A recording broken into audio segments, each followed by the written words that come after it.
दोस्तों, आज की कहानी है अभिमान। मेघ गरज रहे थे, मोर के थिरकने की आवाज आ रही थी। अचानक देवरानी और जेठानी छत पर चढ़कर प्राकृतिक हवाओं का आनंद ले रही थी। यकाएक मेरी जेठानी जी मुस्कुराकर बोली, संगीता, बस बच्चे को तू मुझे दे दे। मैंने इसे मजाक समझा और उसी लहजे में बोली, दीदी आप दोनों ही रख लीजिए, मैं मजाक नहीं कर रही। वे थोड़ा गंभीर हुई। मैं चाहती हूँ कि तुम इस बच्चे को कानूनन मुझे दे दो, मैं तुम्हें सोचने का मौका दूंगी। जेठानी के कथन पर मैं संजीदा हो गई। मेरे चेहरे की हंसी यकाएक गुम हो गई। कानून शब्द मेरे मस्तिष्क में शूल की भांति चुभने लगा। जयपुर छोड़े मुझे 18 साल हो गए। छोड़ना तो नहीं चाहती थी, पर जब परायेपन की बू आने लगे तो रहना संभव नहीं होता। जब तक मेरी जेठानी का रवैया हमारे प्रति आत्मिक था, सब ठीक चलता रहा। पर जैसे ही उनकी सोच में दुर्वाग्रह आया, मैं ही अलग रहना मुनासिब समझा। आज बरसों बाद जेठानी का खत आया। खत बेहद मार्मिक था। वह मेरे बेटे शशिकांत को देखना चाहती थी। 60 साल की जेठानी के प्रति अब मेरे मन में कोई मनमुटाव नहीं रहा। मनमुटाव पहले भी नहीं था, पर जब स्वार्थ बीच में आ जाए तो मन मोटा होना स्वाभाविक था। शादी के बाद जब ससुराल में मेरा पहला कदम पड़ा, तब मेरी जेठानी खुश होकर बोली, चलो एक से भले दो, वरना अकेला घर काटने को दौड़ता था। वह निसंतान थी, उनका इलाज चल रहा था, पर सफलता कोसों दूर थी। शशिकांत हुआ तो मुझसे ज्यादा खुशी उन्हें हुई। हालांकि दिल में अपनी औलाद ना होने की कसक थी, जिसे उन्होंने जाहिर होने नहीं दिया। बच्चों की किलकारी से भला कौन माँ वंचित रहना चाहती है। शशिकांत ने घर की मनहूसियत को तोड़ा। जेठानी ने मुझे से कभी बैर नहीं रखा। वह भरसक मेरी सहायता करती। मेरे पति की आय कम थी, इसलिए वक्त जरूर जरूरत के रुपए पैसों से मदद करने से भी वह पीछे नहीं हटती। शशिकांत के दूध का खर्च नहीं देती थी, कपड़े आज भी वही खरीदती। मैं भी उन्हें कभी शिकायत का मौका नहीं दिया। शशिकांत को वह संभालती तो घर का सारा काम मैं देखती। इस तरह मिलजुल कर हम हंसी खुशी रह रहे थे। हमारी खुशियों को ग्रहण तब लगा जब मुझे दूसरा बच्चा होने वाला था। नई तकनीक से गर्भधारण करने की जेठानी की कोशिश असफल हुई और डॉक्टरों ने कह दिया कि हम इनकी मां बनने की संभावना हमेशा के लिए खत्म हो गई। तो वह मुझी सी उदास रहने लगी। ना उनमें पहले जैसी खुशी रही, ना उत्साह था।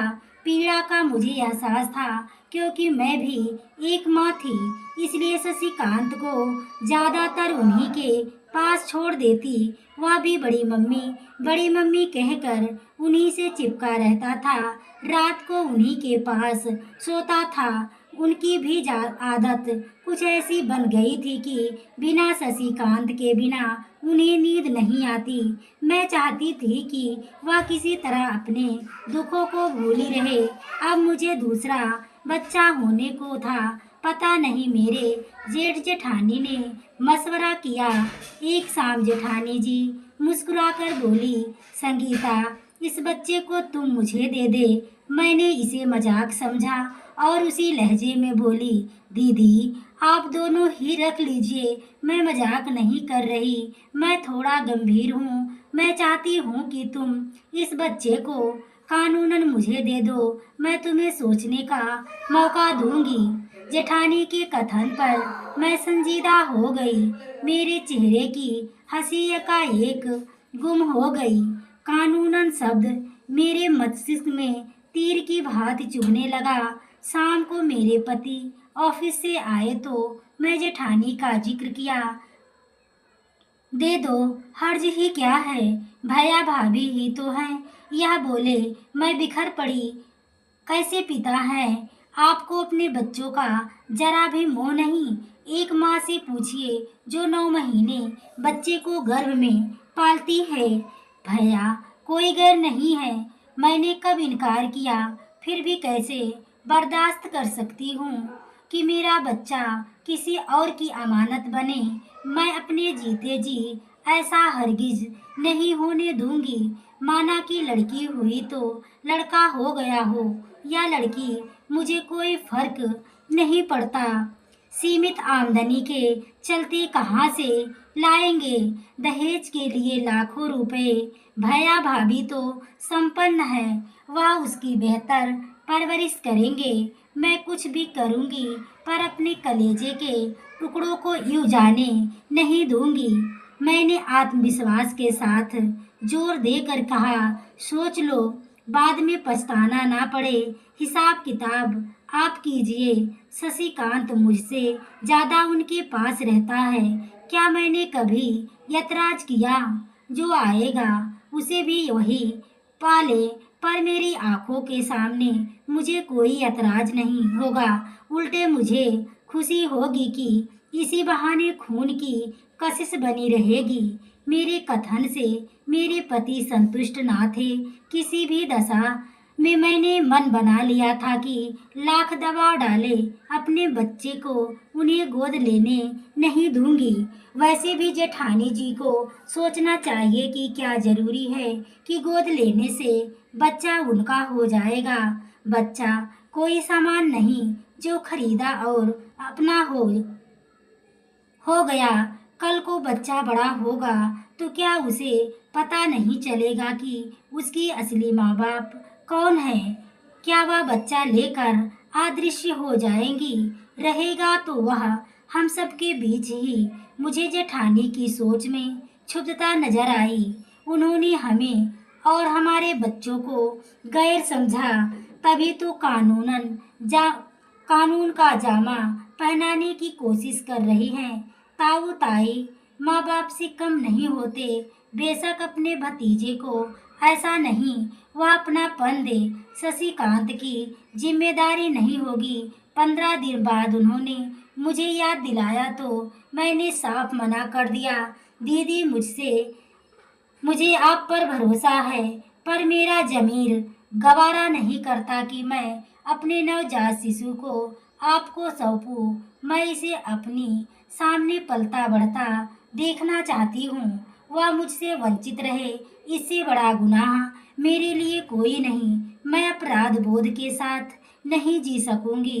क्षण भर के लिए मैं भावुक हो गई। आगे बोली, ताई, तू माँ बाप से कम नहीं होती।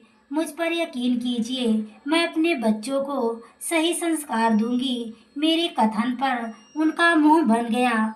वह कुछ बोली नहीं, पर पति जेठ जी से देर तक फुसुर फुसुर करते रहे। कुछ दिन बाद पता चला कि वे मायके के किसी बच्चे को गोद ले रही हैं। वैसे भी कानूनन गोद लेने की सलाह मायके वालों ने ही उन्हें दी थी, वरना रिश्तों के बीच कोर्ट कचहरी की क्या अहमियत। आहिस्ता आहिस्ता मैंने महसूस किया कि अब जेठानी में शशिकांत के प्रति वैसा लगाव नहीं रहा। दूध का पैसा इस बहाने से बंद कर दिया कि अब उनके लिए संभव नहीं। मुझे दुख भी हुआ। और एक शशिकांत था जो दिन भर बड़ी मम्मी लगाए रखता था। मैंने अपने बच्चे के मन में कोई दुर्भावना नहीं भरी। जब मैं बच्ची को जन्म दिया तो जेठानी ने सिर्फ औपचारिकता निभाई। जहां शशिकांत के जन्म पर उन्होंने दिल खोलकर पार्टी दी थी, वहीं बच्ची के प्रति कृपणता में मैं भी साथ ना रहने का मन बना लिया। घर जेठानी का था, उन्हीं के सहारे पर रहती थी। जब स्वार्थ की गांठ बन गई तो मुझे घुटन होने लगी। देहरादून जाने तो लगी तो जेठ जी का दिल भर आया। शशिकांत को गोद में उठाकर बोले, बड़े पापा को भूलना मत। मेरी भी आंखें भर आई, पर जेठानी उदासीन बनी रही। 18 साल गुजर गए। मैं एक बार जयपुर कब आई थी, जब जेठानी ने अपनी बहन के छोटे बेटे को गोद लिया था। इस अवसर पर सभी जुटे थे। उनके चेहरे पर अभिमान झलक रहा था, साथ में व्यंग भी। जितने दिन रही उन्होंने हमारी उपेक्षा की, वही मायके वालों को सिर आंखों पर बिठा रखा। इस सब उपेक्षा से आहत मैं देहरादून लौटी तो इस निश्चय के साथ कि अब कभी उधर का रुख नहीं करूंगी। आज 18 से 19 साल बाद भीगे मन से उन्होंने मुझे याद किया तो मैं उनके प्रति सारे गिले शिकवे भूल गई। उन्हें सही गलत की पहचान तो हुई। सही बात उन्हें पहले समझ में आ जाती तो हमारे बीच की दूरियां ना होती। 18 साल मैंने भी असुरक्षा के माहौल में काटे। एक साथ रहते तो दुख सुख में काम आते हैं। वक्त जरूरत पर सहारे के लिए किसी को खोजना ना पड़ता।